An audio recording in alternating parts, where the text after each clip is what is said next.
This is the X-Zone Broadcast Network, broadcasting worldwide on broadcast affiliates and satellite program providers, including CNN Broadcast Network, Sirius Satellite Network, Star Media, Good News Radio Network, Angel Broadcast Network, Wiki Broadcast Network, and WPBN TV. For more information on the X-Zone Broadcast Network, visit us at www.xzbn.net.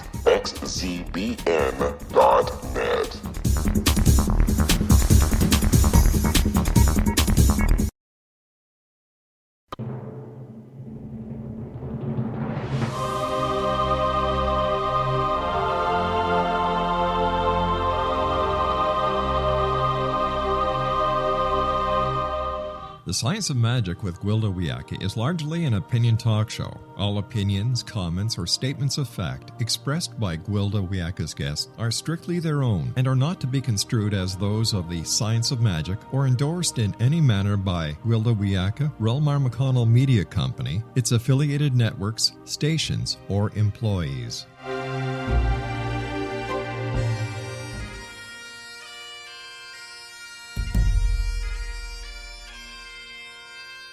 Welcome to the Science of Magic with Gwilda Wiyaka, a program dedicated to uncovering the unified nature of reality and humanity's ever-evolving place as truly galactic beings.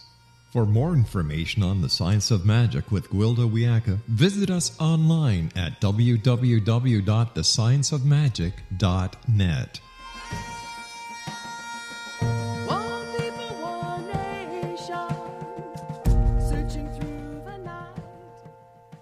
Hi there, and welcome once again to the Science of Magic. Gwilda Wiyaka here, bringing yet more dynamic guests and topics to help us enter a deeper understanding of life and our place in it. This hour will pursue our interconnectedness as we consider continuity. We've been living in an age supporting separation, polarization, and tunnel vision. Be it right or wrong, true or false, logical or emotional, scientific or magical, everything has been viewed as mutually exclusive. Many sources indicate we're now entering a time that supports unity and multidimensionality, a time of continuity whereby polarized approaches are becoming increasingly dysfunctional. We're being challenged to find where things meet and agree in order to embrace a larger truth, for wisdom to evolve. How can this be achieved? There's one element that binds all things together, love. Yet we understand so little of love. Love is not an emotion, though we have an emotional response to it. To the quantum physicist, love is scalar energy. To the mystic, the very breath of God. To the philosopher, it's the essence that fills the space between all things. Unity and continuity is complex and can only be understood from a multidimensional, multidisciplined viewpoint, one which embraces both science and magic. Our guest this hour appears to be well qualified to help us delve into this concept. With us is Forrest Landry, a philosopher, writer, researcher, scientist, software developer, engineer, and craftsman. He's the founder and CEO of Magic Flight, a B2C wood products design and manufacturing company. Skilled in large-scale software systems, design, applications, and architecture, he's completed production work in several federal projects, including supporting FBI investigative capacities and the Library of Congress Congressional Record System. He's also the author of several books and essays on foundational ethics, ontology, and the philosophy of life. His website, magic-flight.com. Forrest, thank you so much for joining us on the Science of Magic. Thank you. You're welcome. Do you think we're in the middle of a shift in reality? I think reality is shifting all the time, and it's quite a ride. It's fun to enjoy and to be alive. It seems to be accelerating during these days. What's causing this shift?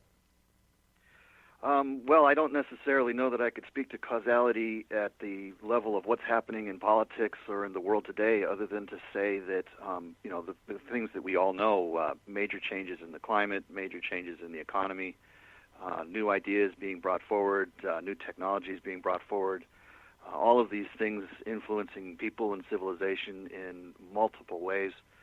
As I was saying before, we live in interesting times, and we should, of course, learn as best as we can how to basically be in that context. So here's an interesting one. What is wisdom? Wisdom, I think, is a capacity to integrate, our experiences in our life and to be able to respond in a holistic way to the situations that we find ourselves in. So, there's a kind of maturity element which has to do with, how we respond to situations, our level of responsibility, and then really we want to take that to sort of a level of inclusiveness. So, in other words, not just responding to our own needs or being responsible just for ourselves, but also being responsible to the environment, looking at the larger context of choices that people are making and trying to essentially, I guess you could say that there's an element of enablement in the process of wisdom. It's sort of responding from a deeper perspective. My shamanic teacher taught me to always try to consider the best that serves all concerned, and that's all of our relations, including plants and animals. Is this kind of part of what you're talking about? Yeah, absolutely. I think that the Native American thing of thinking about the next 7 generations is absolutely vital to having a really good, solid perspective.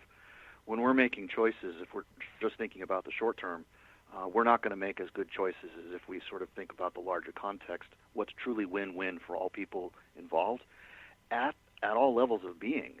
So in other words, it's not that we have to make a choice that's either or. We basically want to make choices that are both and. Yeah, we're going to have to take a short break. Forrest and I will return shortly, so don't go away. You're listening to The Science of Magic. Our current episodes are aired daily on the X-Zone Broadcast Network, xzbn.net. Prior innovative episodes can be accessed free of charge on our website, thescienceofmagic.net. The Science of Magic is produced by Relma McConnell Media Company, Hamilton, Ontario, Canada.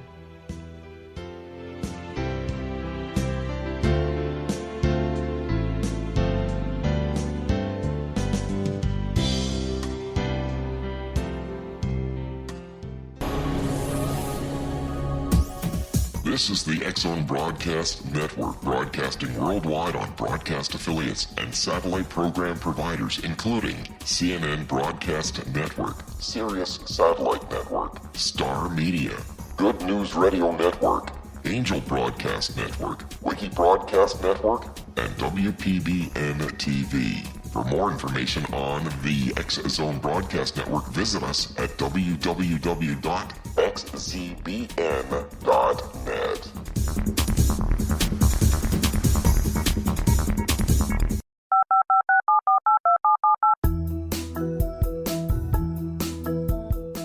Did you know that when you're on the road with limited data or Wi-Fi, you can still listen to the X-Zone Radio Show with Rob McConnell, The Science of Magic with Gwilda Wiyaka, X-1, Dimension X, Space Patrol, and every minute of the X-Zone Broadcast Network by calling 213-401-0080, courtesy of Audio Now. No smartphone, app, or internet needed. It saves your data plan, and it's free if you have unlimited minutes. Call 213-401-0080 to listen on any phone, anytime, anywhere.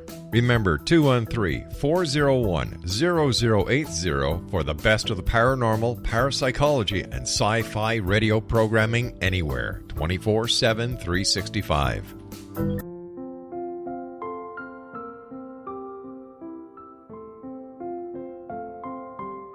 I am Dr. Carl O'Helvey, founder, president of a new cancer foundation focusing on evidence-based physical, mental, and spiritual interventions, including natural cancer cures, prayer, meditation, affirmations, nutrition, and other related holistic cancer prevention and cure modalities.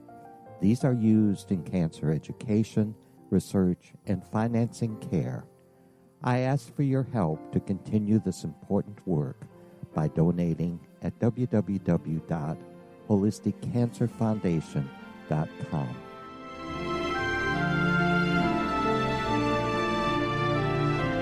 Hello, I'm Pete Marsh. With my daughter Justina, we will be presenting the new radio show, Too Good to Be True. If something seems too good to be true, it usually is. But with the help of Justina's amazing gifts, we're going to gain insight into questions that don't yet have complete answers. Have you wondered who built Stonehenge and for what reason? Why are crop circles found in the same region as Stonehenge and elsewhere? Are crop circles a hoax, or are they created with technologies that we have little knowledge of? Who built the pyramids in Egypt and also in other countries? How and why were they built? Was the Titanic switched with the Britannic as part of a gigantic insurance fraud, or for more insidious reasons? What caused the Tunguska event when trees were flattened over an 800 square mile area in Siberia? Will the new insights be too good to be true? Well, that will depend on what you are prepared to believe. Please join us as we start on this journey together. For more information on Too Good to Be True, visit www.xzbn.net. Little children aren't the only ones afraid of the dark. Millions of soldiers return from war zones with PTSD, anger, frustration, fear, and loneliness, much of which surfaces during the darkness of the night. You have the chance to change the lives of these American heroes. Songs and Stories for Soldiers.us provides free MP3 players for these men and women. With a list of 3 million songs in 16 different styles, 100,000 audiobooks, and 30,000 old-time radio programs, every veteran can find something to soothe and comfort them at no cost. All our players contain an 8-hour audio program designed to help veterans fall asleep. With 1,500 plus vets now participating, it's our goal to deliver 10,000 audio players this year. Go to our website at songsandstoriesforsoldiers.us. Help us help a veteran make it through the night.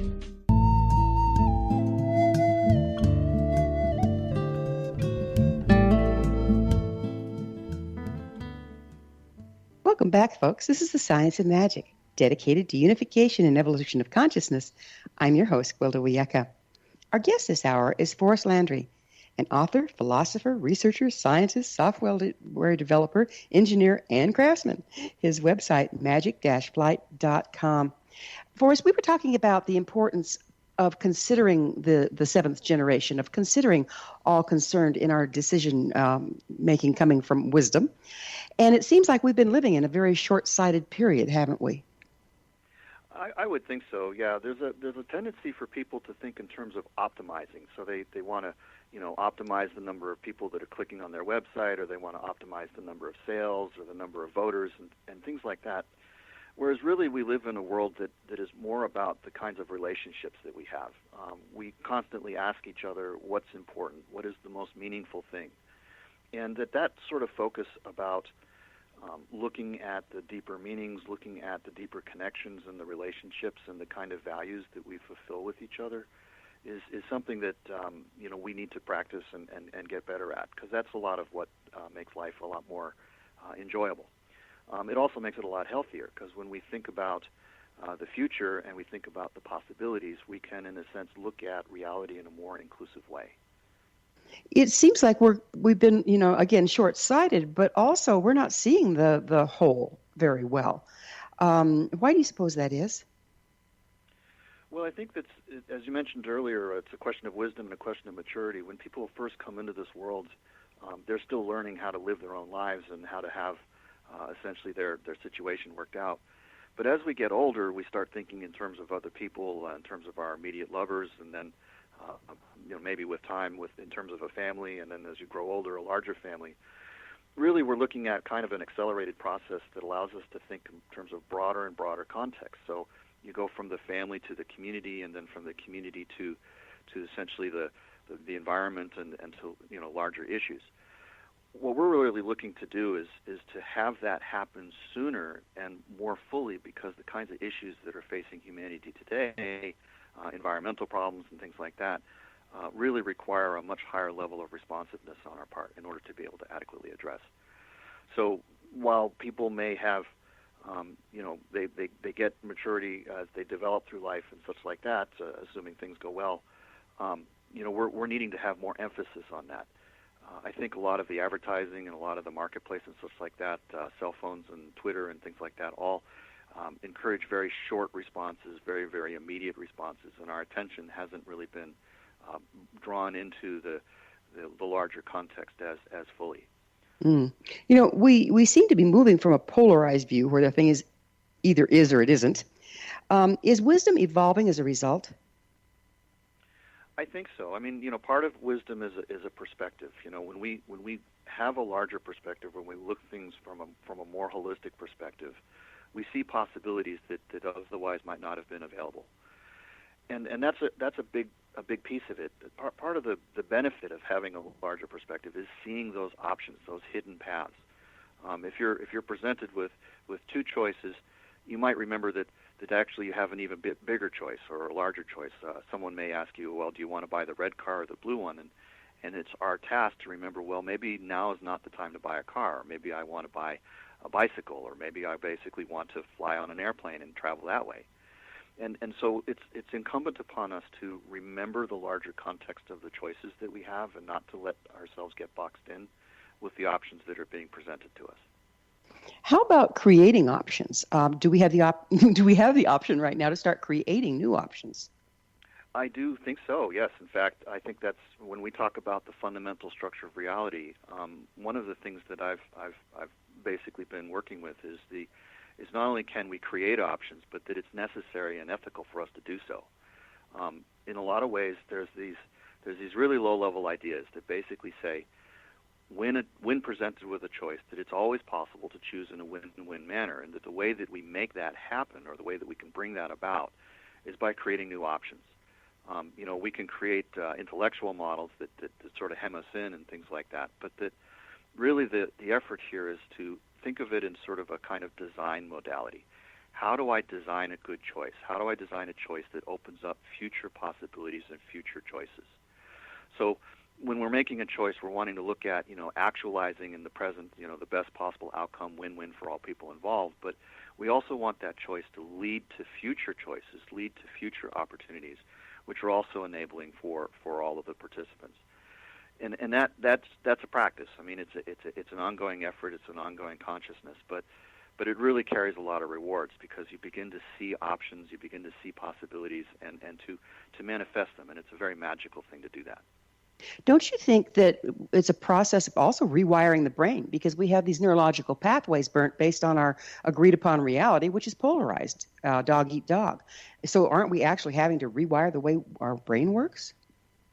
Well, in the same way that we would be redeveloping habits. So yes, in the same way that our neurology is an abbreviation of our perception. So in other words, we're not overwhelmed by our experiences. Habits are an abbreviation of our choices, so that we, in a sense, can focus on the things that matter. It's not that all habits are bad or that all neurology is bad. Obviously, there are some things about ourselves that are very well adapted to the world.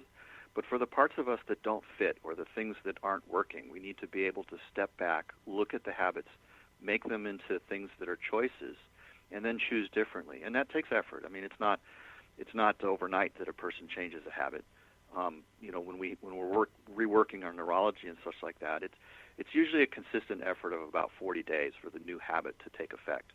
Yeah, I call them subroutines. So like you have to dismantle one subroutine. You have to first become conscious of them, right? And then dismantle the ones that are no longer serving and choose which ones to build, so you still have a structure to come from. Exactly. And that whole process is very worthwhile. I mean, first of all, it gives us the option of replacing non-working subroutines with working ones. And when we do that, we want to think about the kinds of things that the old subroutine was functional for. I mean, sometimes we don't want to throw the baby out with the bathwater. We want to say, okay, well, what were the needs that this was serving, and how can we meet those needs, and also all these other needs at the same time and in a better way? So, it's not that we're trying to, wholesale just reject beliefs or habits or neurological patterns. We're basically trying to be conscious of how do we do good design? How do we create a method of interaction that is not only healthy for us but healthy for the environment? And there's no reason why we can't get both of those objectives at the same time. Forrest, what is ontology? It's actually ontology, and it's basically it's the study of the nature of being.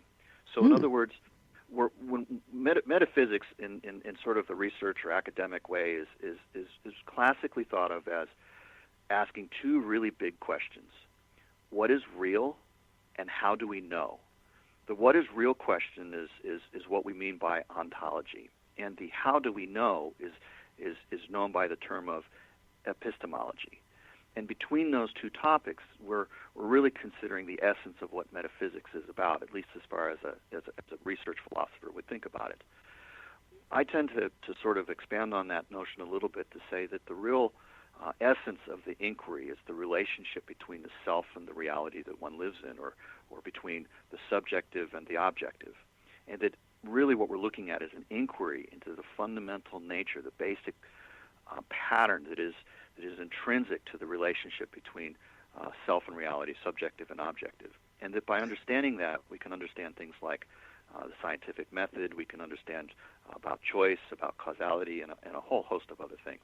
So it seems like the question itself that ontology brings up is that process that you were talking about, is re-examining, re-evaluating, reconsidering in order to let reality evolve. Is that true? Yes. Well, there's sort of a coevolution between self and reality. I mean, if reality is changing, self needs to evolve in order to stay in balance with reality. And if self is changing, to some extent, you want to have your environmental circumstances continue to be, in balance with you. And that really there's a kind of reciprocity between those two aspects of it. But the real essence of what is interesting about that relationship is the relationship itself. In the same way that when we're working on a relationship with another person, a lot of it has to do with the communication. How good is the communication? Do people understand one another? Is there relatedness going on? And through that process of thinking about the dynamic of the communication between self and reality, we can begin to make that communication cleaner, clearer, more fulfilling, more healthy, more sound in an ecological context. And that clarity is actually really enabling. It helps us to see options, make better choices, and to essentially create conscious, sustainable evolution, which is something to strive for in a large way. So you're talking about the relationship between ourself and our personal reality, and also the relationship between ourself and everything else out there? Yes. So in effect, you could think of it as, okay, everything outside of the surface of my skin I can think of as the world, and everything inside I can think of myself. But the position at which we put the relationship between self and reality is actually something of a variable. I mean, we can move the notion of self and have it be more inclusive or less inclusive depending upon what makes sense for the kind of context that we're thinking in, and the choices that we're making. Some of this gets kind of abstract pretty quickly, but the main thing that we're really looking at is, if I want to change a habit, I have to first identify it as a habit in order to make it something that I can be conscious of choosing. Whereas if the habit is something that I'm perceiving through, then it doesn't really look like anything I can choose. It's sort of the context of choice. A good example maybe to think about to sort of clarify this is that for many people who have a driver's license, when they first learn how to drive a car, their experiences of the steering wheel, of the pedals, of essentially the immediate automobile itself. But as we get more adapted to that experience and that environment, eventually we don't drive with the vehicle, we drive through the vehicle. In other words, the car becomes an expression of our relationship to the road or to other drivers or to essentially some goal I want to get from here to there. And so we're not really thinking of the car as something we interact with, but something we interact through. And that transition from, being in relationship with to being in relationship through is, in a sense, treating the automobile as an extension of ourselves, and that would be a case in which the boundary of self has actually moved. That sounds like a pretty healthy movement. It does. And so, to some extent, if we were having bad driving habits, we'd have to, in a sense, reverse that flow. We'd have to, in a sense, remember that, this is something that I'm relating with, and therefore be able to change my relationship with. So, in a lot of ways, we want to move the context around. We want to, in a sense, see from multiple perspectives. You mentioned multidimensionality before. So where does dimensionality come from? Well, we have two eyes, right? When I'm talking the physical, eyeball organ, right? And when we see from both of those perspectives, that we combine each two-dimensional image to create a sense of depth, a sense of parallax, or essentially being able to tell how far away something is. And in the same way, when we're talking about perspective from one person communicating with another person, if I can see from someone else's point of view and integrate that with my own perceptions, then I perceive reality in a deeper way with more dimensions. So in a lot of ways, it's actually quite interesting to have conversations with people where you can gain. I'm going to have to pick up on the other side with this subject, and I do want to do that. It's great. Forrest and I will return to our discussion on the other side of this break. So don't you go away. We're coming to you through the X Zone Broadcast Network. Don't miss the other fine shows and hosts on xzbn.net. You're listening to The Science of Magic, thescienceofmagic.net.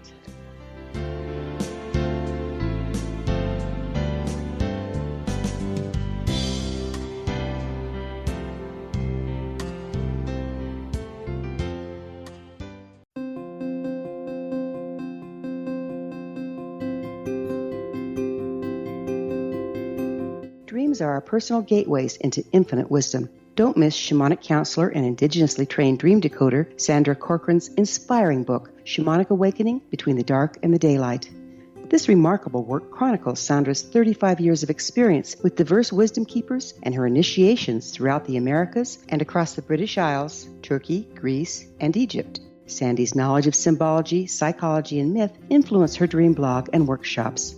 Sandy offers private tarot readings, international journeys, a meditative CD, as well as her book, Shamanic Awakening, to encourage you as you navigate this earth walk, creating a deeper connection to yourself and all that is. Find this and more at Sandy's website, starwalkervisions.com.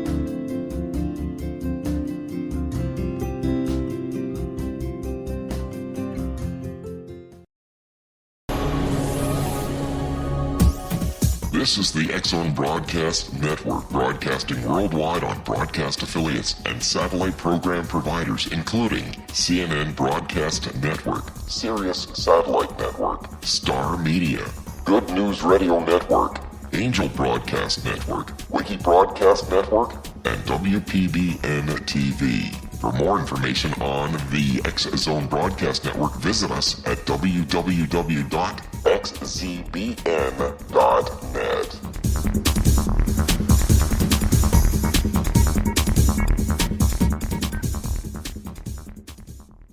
How would you like to be able to read other people's minds? Well, the next best thing is here. When you know how to read a person's name, you know how the person thinks, feels, and behaves.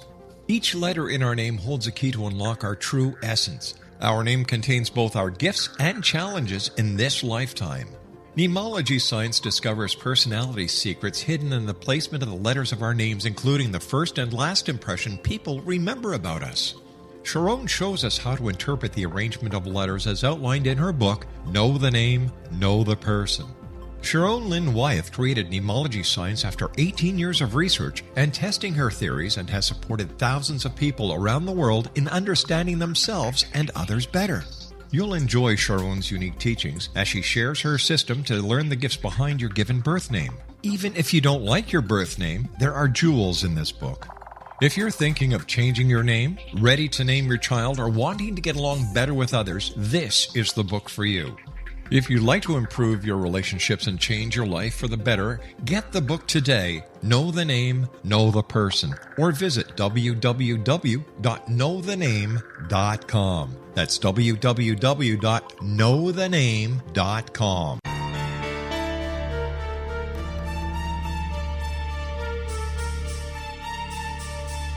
Hello, I'm Justina Marsh, and with my dad Pete, we are going to present a new show called Too Good to Be True. Together, we are aiming to discover more truths about this world and beyond. Do you have unanswered questions about the world?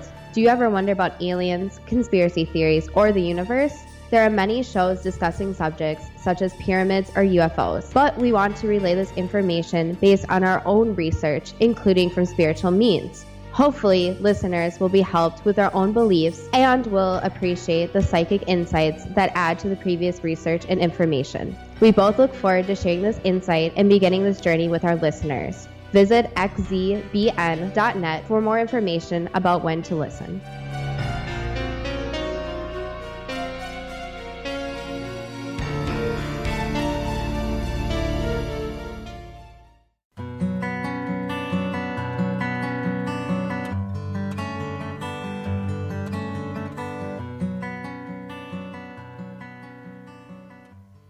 Welcome back. This is The Science of Magic, a place where magic and science come together to promote enlightenment. I'm your host, Gwilda Wiyaka. This hour, our guest is author Forrest Landry. His website, magic-flight.com. Forrest, we were talking about how you get binocular vision, if you will. You get depth perception because you have two eyes. There's a concept called triangulation where you look at things from three different viewpoints. When and how does that fit in here? Well, it does. I mean, it's basically the combining of multiple viewpoints creates an increasing depth. So the more viewpoints that we can bring together, more than just two, the greater level of dimensionality and depth that is available. Every single pairing between two different viewpoints contributes another dimension. And so if I have three viewpoints, then I have essentially three new dimensions because there's three pairs.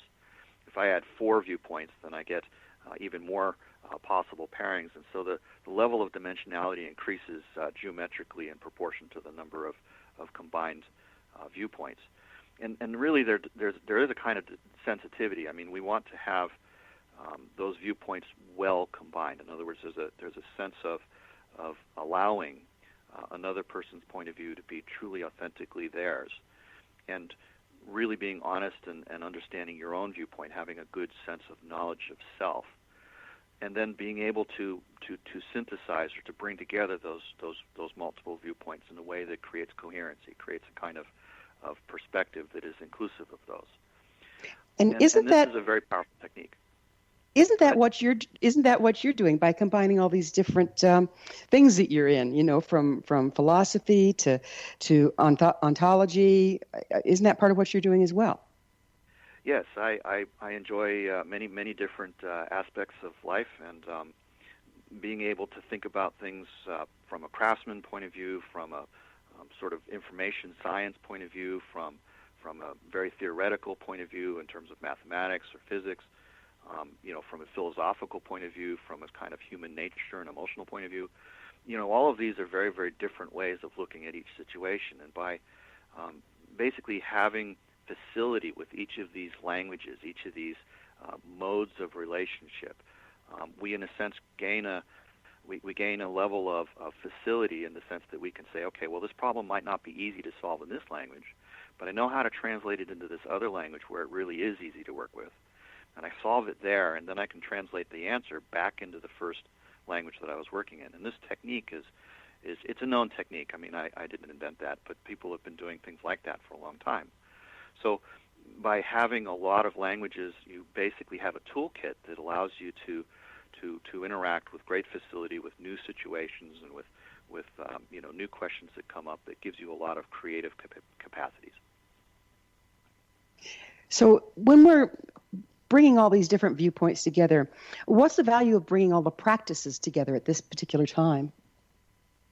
Well, especially for the situation that we're in the world today. I mean, there's a lot of problems that humanity is facing, and they're not going to be solved using the tools and technology that created the problems in the first place. We're in effect going to have to design new solutions, come up with new ways of thinking about it, and so in effect the practice is one that is really needing to be sustaining and nurturing of life. Anything that doesn't sustain or nurture life is not going to continue to live. So, just from a very practical, very pragmatic point of view, it's really incumbent upon us to recognize that in our technology and in our capacities that we have in effect become like gods in this world. We have a level of responsibility with all of these technologies and powers that we have, in a sense, encumbered ourselves with. And so, in effect, we need to be more responsible. We need to be more conscious of the impact of what we're doing. We need to think longer about, the kinds of choices we're making and the kind of impacts they're going to have, and think of what kinds of choices can we make today that will facilitate a more graceful future.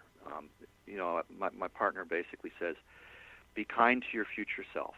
And, in the sense, in a larger context, not only do we need to do that individually, but we as a planet, as a species, need to be kind to our future self. Absolutely, we do. What is research metaphysics? So basically, the whole idea is, as I mentioned earlier, is essentially an inquiry into the relationship between self and reality. So on one level, we're looking at it from a theoretical point of view, but on another level, we're looking at it at a very practical point of view. So we're trying to understand what are the essential nature of the relationship between self and reality, and things we find out, like, for example, in the English language, we tend to take the word existence to be real and to be objective as if they were synonymous. But as we investigate, we discover that these terms are actually used in different ways, and that there's really a distinction between them, and that the notion of to be real is actually, in a certain sense, more primal than the notion of to exist or to be objective. And you say, well, okay, that's maybe a technical thing, but what it does is that clarity allows us to ask different questions. So in effect, we move to the level of thinking about choice, change, and causality as the foundation of the real. And then we can start thinking about things like, well, what is the relationship between choice and determinism as it comes up in sort of philosophical foundations of science thinking.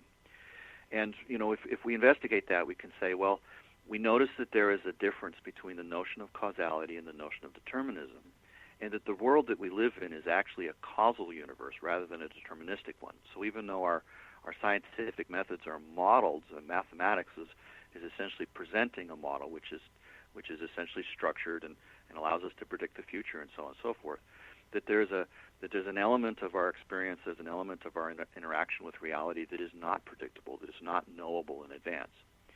And so, we've explored that with quantum mechanics, and we've explored that with, essentially sort of the kind of nonlinear, chaotic kind of phenomena such as weather and things like that. And so we're beginning to understand a little bit more about our relationship with reality in terms of time and the fundamental ideas that compose the very foundations of science. That whole area of investigation is what we mean by research metaphysics. Okay. Could you speak to the relationship between physics, metaphysics, and philosophy? So physics is essentially, there's three different kinds of questions. So physics is an answer to a why type question. So we ask, well, why does this happen or why does that happen? So, and we come up with models. So physics is essentially, an answer to a why question. Metaphysics is actually asking a different question, and a somewhat deeper one. Its main question is what? So metaphysics isn't really about trying to answer why something happens. It's just trying to describe the nature of what these concepts are. So, for example, when we say, okay, something is real, or what do we mean by the notion of choice, or what do we mean by the notion of causality, it's not just a semantic exercise. It's more about the relationship between the concepts. So in a sense, what we're trying to do is we're trying to find out what are the deepest concepts that essentially underlie things like the scientific method or the notions of time and space and probability, and how do we understand the relationships between those concepts, and what do those relationships actually consist of? How clear can we make our understanding of those relationships? Philosophy, in contrast to metaphysics, is essentially asking actually somewhat broader questions. So, traditionally philosophy would be just the study or the love of kind of the knowledge of, how to live a good life and things like that. And it's usually regarded as consisting of topics like ethics, aesthetics, and ethics being, what is a choice that's a good choice? And aesthetics would be, what is a choice that's a beautiful choice? So, if we take a look at metaphysics, we're looking at, what is reality and how do we know anything about reality? How do we know anything at all? Whereas when we go to philosophy, we're looking at a more practical human relationship kind of perspective of how do I personally live a good life? What is the nature by which I experience the world, and how do I integrate myself into it, and how do I integrate my experiences into myself? That gets more into the notions of spirituality. Got it. So how do you view magic, and how would you define it? So in a lot of ways, as an engineer, there's kind of this interesting reciprocity between magic and engineering. As an engineer, I'm trying to essentially constrain the possibilities to be just the thing I want to have happen. So when I'm writing software, I'm trying to prevent bad things from happening and make it so that only the good thing can happen.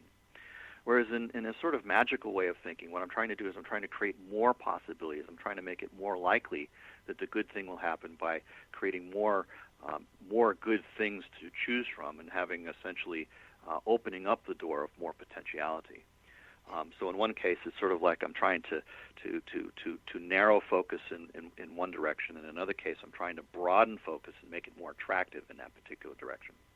Aren't you Magic always... is, I'm sorry. Go ahead. Go ahead. I was going to ask, aren't you also working with, so if you're working with the engineering, you're working with the physical aspect, and when you're working with the magic, you're working before it becomes physical, like in the quantum level? Well, in a sense, potentiality is not a physical thing. I mean, we have actuality. We have essentially the see and touch world that is essentially our immediate experience.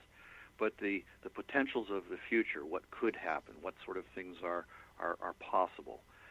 We are, in effect, engaged in an exercise of design. We're looking at opening up more possibilities. And I'm not just thinking about that in a technological way. I'm thinking about that also in emotional ways. You say, as you have greater wisdom and you perceive more possibilities, you have more dimensions and levels of engagement, more languages that you speak in terms of the skills and practices, you begin to see how to open up the door to more things to become possible, and to encourage those things, to sort of nurture them.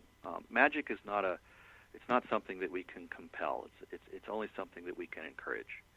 And so in a lot of ways, it's sort of like trying to create growth or try to create healing. You can't purchase those things at a drugstore. You have to, in a sense, nurture them into being by creating good, nurturing circumstances. How much does our belief systems and our intent play into delving into magic?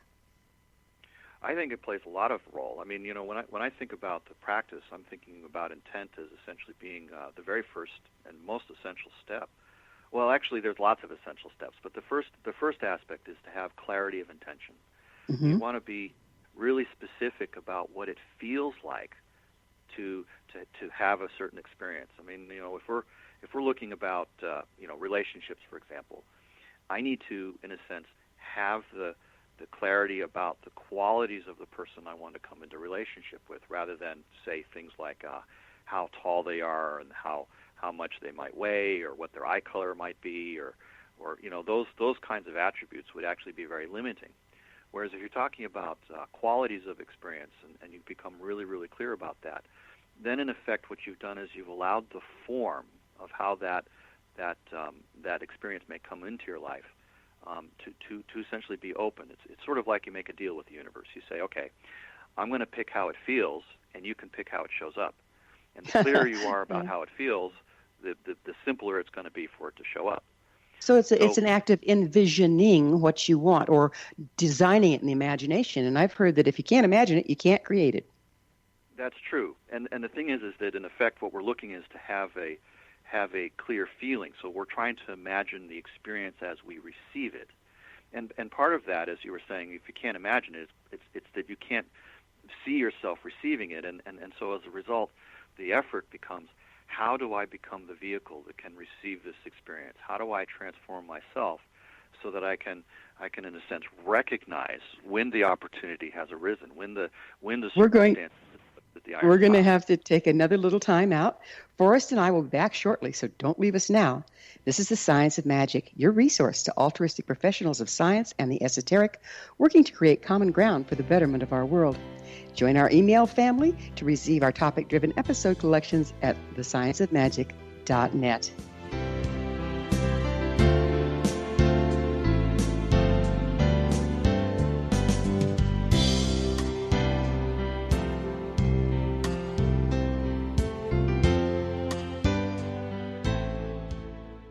Hi everyone, Rob McConnell here, and I wanted to spend a moment on internet streaming. Everybody has heard about internet streaming, but not many know much about it. Did you know the internet streams just about everything? Movies. From new releases to old classics. TV shows. Almost every show, every episode, and much more. But the question has always been, how do you do it? Well now, thanks to the folks at 123 Ready TV, I have the answer for you. They have developed a simple program app, 123 Ready TV, that you install on your Windows PC, Android smartphone, or Android tablet that can have you streaming like a pro in less than 5 minutes. You truly won't believe how much is available or how easy it is to do until you try. And for a one-time cost of only $19.99, this product is a real winner. To learn more about 123 Ready TV, visit our website at www.xzbn.net.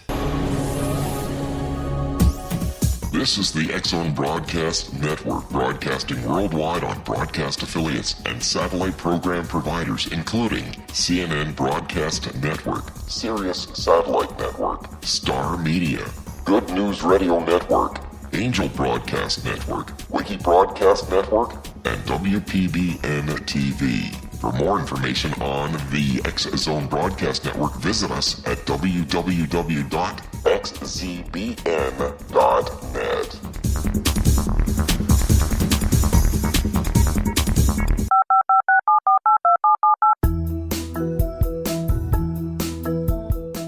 Did you know that when you're on the road with limited data or Wi-Fi, you can still listen to the X-Zone Radio Show with Rob McConnell, The Science of Magic with Gwilda Wiyaka, X-1, Dimension X, Space Patrol, and every minute of the X-Zone Broadcast Network by calling 213-401-0080, courtesy of Audio Now. No smartphone, app, or internet needed. It saves your data plan, and it's free if you have unlimited minutes. Call 213-401-0080 to listen on any phone, anytime, anywhere. Remember 213-401-0080 for the best of the paranormal, parapsychology, and sci-fi radio programming anywhere, 24/7, 365.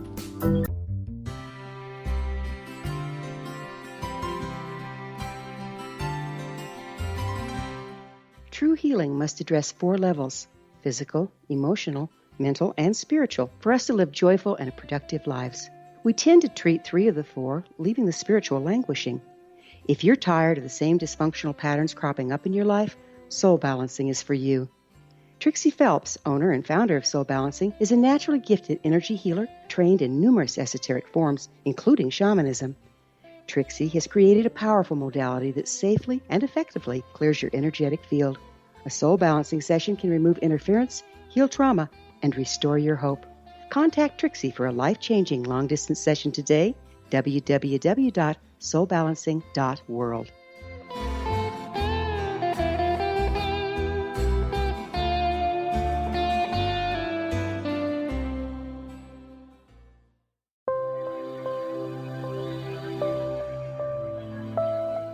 There's a legend shared by many indigenous cultures of a time when the nations were cast to the 4 corners of the world. Each nation was given a body of sacred knowledge that held a different portion of the truth to preserve. True reality could not be known until all the nations reunited, combining the information. If a single one was missing, the world could not be reborn and darkness would prevail. The Science of Magic Radio is dedicated to reuniting the sacred knowledge. With the understanding, none of us has all the answers, but together we can open new perceptions and possibilities. Through our combined vision, the world can be reborn into a place where darkness no longer prevails. Join me, Gwilda Wiyaka, and the Science of Magic daily on the X-Zone Broadcast Network, xzbn.net, or visit us at thescienceofmagic.net.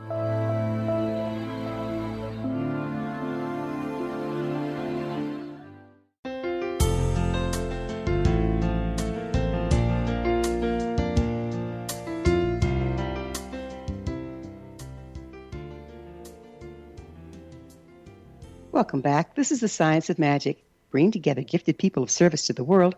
I'm your host, Gwilda Wiyaka. What's up in your world? Email me at info@thescienceofmagic.net and suggest a topic that's on your mind. You're probably not the only one interested. Again, our guest this hour is Forrest Landry. His website, magic-flight.com. Forrest, we've been pondering very heady things for the first part of this program. Let's go into love. What can you tell me about love? So basically, love is that which enables choice. And this is a very, very, very, very specific practice. When we say we love another person, the highest meaning of that is to essentially say, I'm choosing in a way that enables your choices. I don't want to choose on behalf of you. I don't want to limit your choices. I want you to become the most complete, most alive, most creative and vibrant and fulfilled version of yourself that is possible. And in doing that, I get to know who you are. I get to know more of the creature that you are and that you can become. So when we say that we love another person, we're really talking about a very deep knowledge of ourselves and of them, and basically wanting to enable them to become more alive. So the notion of enabling choice is very, very fundamental to this idea. And there's a lot of different ramifications to that. So, for example, when we're talking about how a parent might love a child, we're looking at a situation where the parent knows that someday that child is going to become an adult, and that the best way that we can serve them, the best way that we can enable them to have a healthy and fulfilled life is to encourage wisdom in them, to encourage them to be aware of the choices and to make good choices. And we can't do that by making the choices for them. We can only do that by essentially nurturing their capacity to choose. And obviously this is a very gradual thing. You don't want to put too many choices in front of a person too quickly, but you want to basically do it in a way that is integrated with their current situation, with their current level of health and awareness, and that really when we're talking about enabling choice, we're really implementing the practice of love. And so this is a different way of thinking about it. It's not necessarily grounded in just how one feels or the emotions that one has or some sort of particularly poetic way of looking at it, but it's a very, very clear way of thinking about it. When I'm wondering whether or not someone's loving me, I can think about, are they trying to limit who I am, or are they trying to enable who I am? And if I get the sense that it's an enabling thing, then I'm going to have the experience. I'm going to have the feeling of being loved. And the way that I create that in other people, like I said, is essentially to create choice, to create options, to create things which are nurturing to them and to their well-being. And this scales to all sorts of levels. For instance, we could think about the relationship between, say, a government and the people. What is the function of government? What is it for? Well, ultimately, fundamentally, it's really about protecting the land and the people. And that if we have a really enlightened government, we're looking at something that is not just protecting them; it's actually helping them to thrive. It's helping people to live fulfilled lives. It's helping to create a sort of ecology that is preserving for future generations, and so that they can, in a sense, have fulfilled lives. There's this notion of love as that which enables choice is truly a key touchstone as to what is the essential idea of what we mean by that term. So if we get down more into the energetics of it, is love an emotion, or do we have an emotional response to its frequency? I think of love as an emotion. So I've described it as a practice, but I'm also saying that energetically it is an emotion. It's essentially a flow of energy. So in a lot of ways we can think of it as kind of like this cloud of energy that is permeating all things, and that when we're basically trying to show love to another person, what we do is we tap into this field of potentialities, and we take some of the potentials that we experience, some of the energies that we experience there, and we focus it in the direction of another person. We bring it to a kind of a clarity to essentially enable another person. But it starts off as an emotional experience. Well, at least I'm saying that there's an energetic element to it. I mean, any time that we're expressing an energy, any time that we're making a choice, we're in a sense, moving energy from the inside, from the subjective, into the outside world, into the objective. And so in a lot of ways, yeah. When we're letting love move through us into the world, loving others, loving our environment, what effect does that have on the world at large? Well, the first thing I wanted to say is that to allow love to move through oneself, clarity is essential, right? The more that we can create clarity in ourselves, the more clean and pure and supportive our love actually is. When that clarity manifests in the world, it manifests as a kind of a light. It manifests as a kind of enablement. And so, as a sense, what happens is that the increased potentialities in the world lead to an actuality that is more fulfilling, because obviously that's the whole point. I mean, if we weren't loving very well, the world itself would not improve. It wouldn't necessarily become a better place. It's kind of cliche as a manufacturer or as a business owner to say, hey, I want to change the world. Whereas really what we're looking at is helping other people. We're looking at creating essentially lives that are easier, more fulfilled, more alive, and of course that is making the world a better place. So, it's not difficult to hypothesize that, by thinking about sustaining conscious, conscious sustainable evolution. We're looking at, essentially helping the world to be healthier. Mm. Would you speak to the importance of the unity of heart and mind, particularly at this time? So when we act as a whole self, the effectiveness that we have, the level of influence, the level of impact that we have in the world is greatly increased.